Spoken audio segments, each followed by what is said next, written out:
आज के एपिसोड में मेरे साथ हैं हेल्पिंग फॉर स्माइल फाउंडेशन की फाउंडर निवेदिता शिरोमणि। आज हमने उनसे उनकी जर्नी जानी है कि कैसे एक बैचलर ऑफ कॉमर्स के स्टूडेंट ने बिना किसी इनिशियल सपोर्ट के शुरुआत करी छोटे छोटे बच्चों को पढ़ाकर देश के कल को संवारने की।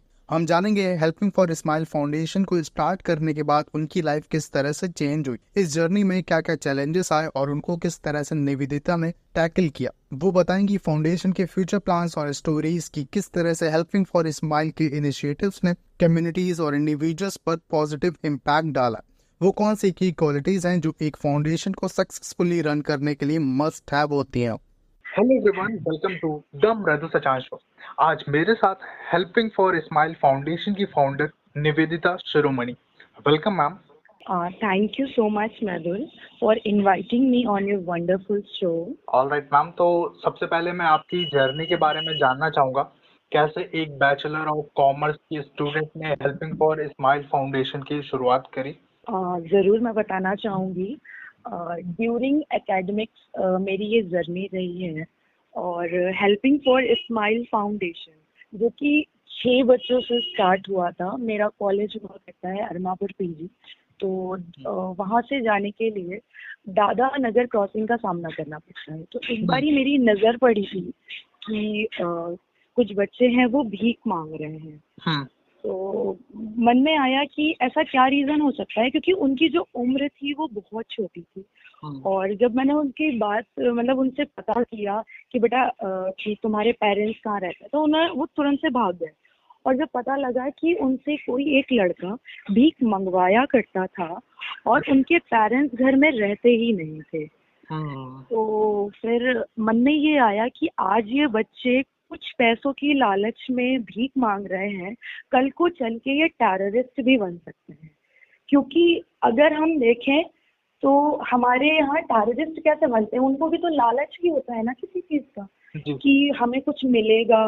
तो अगर हम उन बच्चों को कुछ ना कुछ करके ये सिखा पाए कि बेटा तुम ये गलत कर रहे हो, तो शायद हम लोग कुछ कर सकेंगे। तो हमारा ये था कि हम लोग उन्हें शिक्षा दें। तो फिर इन भीख मांगने वाले हाथों में मेरा ये काम रहा कि उन्हें हम शिक्षा दे पाए। तो इस कैंपेन के ज़रिए 6 बच्चों से स्टार्ट किया, उनके पेरेंट्स से बात की कि अगर आप अलाउ करें तो हम लोग यहाँ स्पॉट पे आके पढ़ा सकें। तो उनका पहला जो सेंटेंस रहा था कि हमारे पास पैसे नहीं हैं, अगर आप पढ़ाना चाहते हो हम तो रेडी हैं, लेकिन हमारे पास पैसे नहीं है। तो मैंने कहा कि अगर मैं वहाँ पे फ्री पढ़ाऊँ तो क्या आप एग्री करोगी? तो उन्होंने कहा हाँ ठीक है, फ्री पढ़ाओगी तो कोई बात ही नहीं है। तो 11 जून 2022 को हमने उनसे बात करी। उसके बाद 13 जून को मैंने वहाँ पे पढ़ाना स्टार्ट कर दिया और सबसे पहले उनको स्टेशनरी दी। जिन्होंने कभी स्कूल और पेंसिल रबड़ देखा सुना ही नहीं था, वो जो फर्स्ट टाइम उन्होंने छुआ, फिर उसके बाद मैंने धीरे धीरे जब उसको पढ़ाया, उनको समझाया, उनके अंदर मैनर डेवलप किए। जो हर टाइम पे अब्यूजिंग करते थे, उन्होंने गुड हैबिट सीखी और लोगों से बात कैसे करना है, ये सारी चीज़। और अब हमारे पास 200 से ऊपर के बच्चे हम लोगों ने अवेयर किए हैं और हमारे पास 3 स्पॉट हैं जो करेंटली चल रहे हैं। यहाँ पे फ्री ऑफ कॉस्ट शिक्षा दी जाती है। बहुत ही अच्छा इनिशिएटिव है मैम आपका। Thank you. तो मैम, अब मैं जानना चाहूँगा कि हेल्पिंग फॉर स्माइल फाउंडेशन की जर्नी ने आपको पर्सनली किस तरह से इम्पैक्ट किया? What changes do you feel in your life after starting helping for Smile Foundation? First of all कि लैक ऑफ कॉन्फिडेंस होता है कि लोगों से बात कैसे करनी है, मेरे अंदर वो नहीं था। तो जब मैंने वहाँ पे स्टार्टिंग की तो धीरे धीरे एक केस आ रहा था कि वो अपने बच्चों को नहीं भेज रहे हैं, जो केस आ रहा था कि नहीं नहीं आप यहाँ खुले में पढ़ा रहे हो, पता नहीं कैसा क्या रहेगा। तो जब उनकी प्रॉब्लम को हम लोगों ने सॉल्व किया, जब मैंने उनको पर्सनली सॉल्व किया, तो एक कॉन्फिडेंस आया मेरे अंदर कि नहीं मैं ये कर सकती हूँ। तो एक ये चीज़ बिल्ड हुई, एक पेशेंस और मिनिमाइजेशन इस तरीके से, जैसे आजकल की जनरेशन हर चीज़ पे एक शिकायत सी करती है अगर वो काम नहीं करना होता है कि मेरे पास ये नहीं है वो नहीं है। अगर हम लोग स्लम एरिया में जाकर देखें तो आप देखेंगे उनके पास रहने को घर नहीं है, वो अपनी नोटबुक जो मैं उनको गिफ्ट करती हूँ वो उसको इस तरीके से रखते हैं, पन्नी ओढ़ कर अपने ठेले के नीचे। मतलब मिनिमाइजेशन उनसे हम सीख सकते हैं बहुत सारी चीज़ें। जी। तो मैम आपके लिए एक एनजीओ को रन करने का मोस्ट रिवॉर्डिंग एस्पेक्ट क्या है? मोस्ट रिवॉर्डिंग एस्पेक्ट ये था कि जब हम लोग उन बच्चों को लिखना सिखाते थे तो उनके चेहरे की मुस्कान, मतलब वो एक्सप्रेस नहीं की जाती है कि फर्स्ट टाइम से 12 साल का बच्चा है, उसे नहीं पता कि पढ़ाई क्या होती है, और हम लोगों ने उसे लिखना सिखाया। और फर्स्ट टाइम जब लिखना सीखता है तो सबसे पहले हम लोग नाम लिखना सिखाते हैं। तो जब वो नाम लिख लेता है तो उसके चेहरे की खुशी वो डबल ट्रिबल हो जाती है कि मैम देखिए आज मैंने अपना नाम लिखा। तो वो मोस्ट रिवॉर्डिंग रहा है। तो मैम आई एम श्योर कि इस जर्नी में कई सारे चैलेंजेस भी आए होंगे, तो उन चैलेंजेस के बारे में बताइए और आपने उनको किस तरह से टैकल किया? चैलेंजेस बहुत रहे हैं क्योंकि फर्स्टली जब मैंने बोला कि मुझे ये करना है तो फैमिली सपोर्ट नहीं था। तो जर्नी हुई थी ना कि घर पे जैसे मना कर रहे हैं तो एक जिद्दीपना आ जाता है कि नहीं करना है तो फिर करना है कैसे भी, और उन्हें भी मनाना है। तो वो सारी चीज़ें रही, पहले फैमिली को मनाया है। उसके बाद कुछ सोसाइटी में लोग होते हैं जो कि बोलते हैं कि अगर बेटी बाहर निकल रही है तो ज़रूर से ऐसा नहीं है कि वो सही जगह जाएगी, कुछ भी हो सकता है, आप उसको इन चीज़ों के लिए मना करिए। मेरे पेरेंट्स का ब्रेन वॉश करने की कोशिश की गई कि एनजीओ वगैरह रन कराने से अच्छा है कि आप उसको कोई और काम सिखा दो और इनसे बोल दो कि ये फील्ड पे काम ना।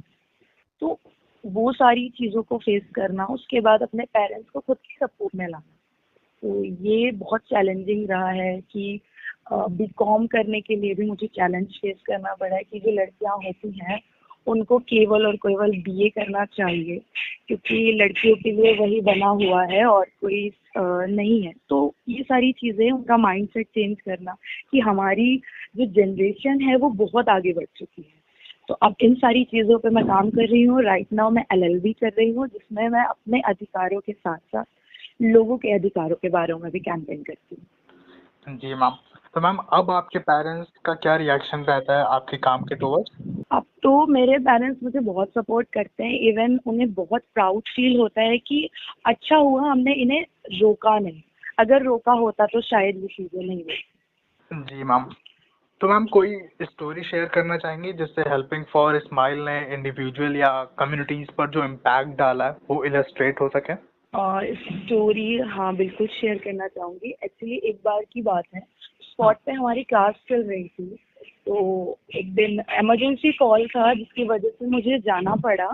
तो वॉलंटियर्स उस क्लास को मैनेज कर रहे थे। तो नेक्स्ट डे मुझे पता लगा कि वहाँ पे लोग बोला गया कि आप मेरे बच्चे को बिगाड़ रहे हो। एक बच्चे की मम्मा थी, उन्होंने बोला कि मैं अपने बच्चे को यहाँ नहीं भेजूंगी, आप हमारे बच्चे को बिगाड़ रहे हो। तो मैंने उनसे बात करनी चाहिए कि अच्छा ठीक है, हम लोग बच्चों को बिगाड़ रहे हैं तो मैं जानना चाहूँगी कि मतलब किस तरीके से बिगाड़ रहे हैं। तो उन्होंने कहा कि आप 1 घंटा हमारे बच्चों का लेते हो, उसी 1 घंटे में वो एक बेकरी में जाके वो जो पत्तल होते हैं उन्हें साफ करके 20 रुपए कमाता है, और यहाँ जो आता है तो उसे कुछ भी नहीं मिलता है। तो ये हमारे बच्चे को बिगाड़ना हुआ। तो मैंने उन्हें काफ़ी कन्विंस किया, उन्हें काफ़ी समझाया, अब जाके वो माने और अपने बच्चे को हमारे पास भेजा। तो मतलब इस तरीके के लोग भी आज भी हमारी सोसाइटी में हैं जिन्हें अभी यही नहीं पता कि 20 रुपए की क्या वैल्यू है और रोज वाली शिक्षा की क्या वैल्यू है। मतलब शिक्षा अभी भी उन लोगों तक नहीं पहुंची है जो एग्जैक्टली पहुंचनी चाहिए। सोसाइटी में मैम बहुत ज़्यादा नीड है आप जैसे लोगों की जो एजुकेशन को लोगों तक पहुंचा रहे हैं। जी सर, बहुत ज़्यादा नीड है, और मुझे ऐसा लगता है कि जिस तरीके से मैंने काम किया है और इसी तरीके से जो यंगस्टर्स हैं ना, वो अगर आगे आ जाएंगे तो आप समझ सकते हो कि हमारी जो सोसाइटी को लोग बोलते हैं कि ना कि ये नहीं मिला वो नहीं मिला, तो वो चीज़ें हम पहुंचा सकेंगे। और शिक्षा ही एक ऐसा साधन है जिसकी वजह से इंसान गलत और सही के बीच का डिफरेंस समझ पाता है और अपने लिए राइट ले पाता है। जी ma'am, education is the only tool जिससे ऑलमोस्ट सारी चीज़ें पॉसिबल हो सकती हैं। एग्जैक्टली। तो ma'am helping for smile foundation के फ्यूचर प्लान्स और मिशंस के बारे में बताइए। आने वाले सालों में आप इस फाउंडेशन को किस तरह से इवॉल्व होते देखती हैं? बहुत सारे प्रोजेक्ट्स हैं जो एक्सपेंड करेंगे आने वाले टाइम पे, और अभी हम लोग एजुकेशन के साथ ही साथ और भी लाइफ चलाते हैं क्योंकि हमारे जो स्पॉट के बच्चे होते हैं तो उन्हें वो सारी चीज़ें नहीं मिलती क्योंकि वो एक झुग्गी झोपड़ी में रहने वाले बच्चे हैं। हाँ। तो मेरा ये रहता है कि जो हमारे स्पेशल डेज होते हैं लाइक बर्थडे, एनिवर्सरी या और भी तरीके के डेज, हम उनके साथ मनाएं और उनको फूड पैकेज डिस्ट्रीब्यूट करें, जिससे उनके चेहरों की जो खुशी होती है ना, थोड़े टाइम के लिए होती है बट वो सेटिस्फैक्शन होती है। एंड हम लोग क्लॉथ ड्राइव भी करते हैं और हम लोग इन्वायरमेंट पे भी काम करते हैं और भी बहुत सारे प्रोजेक्ट्स हैं जो हम लेके आएंगे बहुत। तो मैम मैंने इंस्टाग्राम पे एक पोस्ट देखी थी जिससे पता चला कि Helping for smile Foundation band and speech competition organize कर रहा है, तो उस कंपटीशन के बारे में बताइए। हाँ जी, कमिंग डेट से हमारा कंपटीशन आने वाला है और बेसिकली ये यूथ के लिए है, यूथ इंगेजमेंट के लिए, वो अपने टैलेंट को शोकेस कर सकें, क्योंकि आजकल हमें भी पता है हमारे यंगस्टर बहुत ही स्किलफुल हो चुके हैं और उनको प्लेटफॉर्म की नीड है। अगर हम उन्हें प्लेटफॉर्म दे दें तो वो बहुत कुछ प्रेजेंट कर सकते हैं अपने थॉट आइडियाज से। आइडियाज उनके पास बहुत अमेजिंग रहते हैं कि हमें अपनी सोसाइटी में क्या चेंज लाना है। तो स्पीच कंपटीशन का मेन मोटिव यही है कि हम उन यूथ के आइडिया जान सकें और उस पर भी काम कर सकें, और जिसका टाइटल है आपकी आवाज़ सुनेगा कान को। जी मैम, 3 सबसे इम्पोर्टेंट लेसन्स जो आपने हेल्पिंग फॉर स्माइल की जर्नी के टाइम सीखे। सबसे important lesson, first of all patience. अगर आपके अंदर पेशेंस नहीं है तो आई थिंक कोई भी कम्युनिटी या कुछ भी रन कर पाना बहुत ज़्यादा मुश्किल हो जाता है। And second is that perseverance, कि अगर आपको चैलेंजेस मिल रहे हैं और आप उनका सामना कर रहे हो तो definitely you will find your way, कि आपने जिसके लिए मेहनत करी है वो मिलने वाला है। और थर्ड है टीम वर्क, कि आप टीम वर्क कैसे करते हो। जैसे कि आपने अपने प्रोजेक्ट एक्सटेंड किए हैं तो हम लोगों को नीड होती है कि एक जगह पे हर एक जगह पे हर एक भी नहीं जा सकता है, तो टीम आपकी बैकबोन होती है जिससे आप अपने काम को बहुत बड़े लेवल पे ले जा सकते हैं। ओके मैम, तो ma'am based on your experience वो कौन सी 3 क्वालिटीज हैं जो मच नीडेड है, मस्ट नीडेड है एक फाउंडेशन को रन करने के लिए? सबसे पहले तो ट्रांसपेरेंसी, कि अगर आप जो भी वर्क कर रहे हो आप अपनी टीम के साथ बिल्कुल ट्रांसपेरेंट रहिए।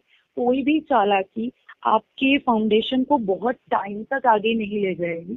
अगर आप अपने टीम मेंबर्स के साथ बिल्कुल जैसे फैमिली मेंबर्स के साथ होता है ट्रांसपेरेंट रहेंगे, आइडियाज शेयर करेंगे, उनकी बात सुनेंगे, तो होप सो आपकी जो फाउंडेशन है वो बहुत आगे जाएगी।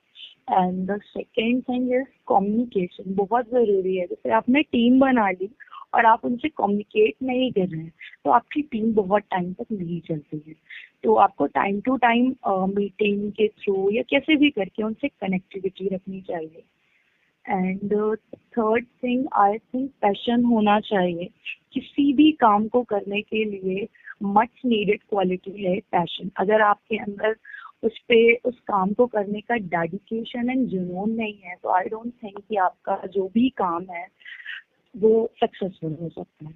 ऑल राइट मैम, तो जो लोग आपसे इंस्पायर्ड हैं वो कैसे जुड़ सकते हैं, कैसे सपोर्ट कर सकते हैं हेल्पिंग फॉर स्माइल फाउंडेशन को? जो लोग भी इंटरेस्टेड हैं हमारी एचएसएस से जुड़ने के लिए, वो सिंपली, क्योंकि हमारी फाउंडेशन हमारा सोशल मीडिया में चैनल है, लाइक इंस्टाग्राम पे हेल्पिंग फॉर स्माइल के नाम से, फेसबुक पे हेल्पिंग फॉर स्माइल के नाम से, एंड यूट्यूब पे। तो इन तीनों जगहों पे सिंपली जो भी इंटरेस्टेड पीपल हैं वो हमें मैसेज कर सकते हैं कि हम भी जुड़ना चाहते हैं, हम आपके साथ काम करना चाहते हैं।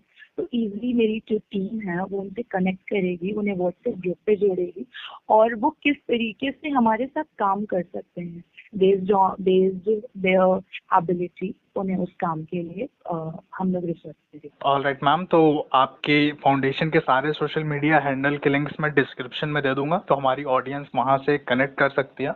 एंड मैम एट लास्ट आप क्या स्पेशल मैसेज देना चाहेंगी द मृदु सचान शो की ऑडियंस को? मेरा यही मैसेज रहेगा कि अगर आपने जो ठान लिया है, फिर जो भी बैरियर्स आ रहे हैं आपके आगे, आपको उनसे डरना नहीं है, आपको उनको फेस करना है। और जब आप उस फेस करके अब आगे निकल जाते हो तब आपकी एबिलिटी दिखती है कि नहीं, आपके अंदर वो क्वालिटी थी तभी आप उस काम के लिए आए हो। और छोटे छोटे स्टेप्स आपकी ज़िंदगी को बदल देते हैं, ये हम सभी जानते हैं। पैशनेट होके हमें काम करना है, डेडिकेशन दिखाना है और हमेशा अपने आप को कभी कमजोर नहीं समझना है, तभी आप आगे बढ़ सकेंगे। So be positive, be kind and be passionate. All right, thank you so much ma'am, बहुत अच्छा लगा आपसे बात करके and you are doing an absolutely great work. Thank you so much Mehul, thank you so much. All right, thank you ma'am. Thank you so much इस episode को पूरा सुनने के लिए। आई होप निवेदिता शिरोमणि की जर्नी से आपको मोटिवेशन मिली होगी एक एक्स्ट्रा स्टेप लेकर सोसाइटी को बेटर बनाने की। ऐसे ही और इन्फॉर्मेटिव एपिसोड्स के लिए द मृदुल सचान शो को फॉलो और सब्सक्राइब करें। मिलते हैं नेक्स्ट सैटरडे एक नए एपिसोड के साथ।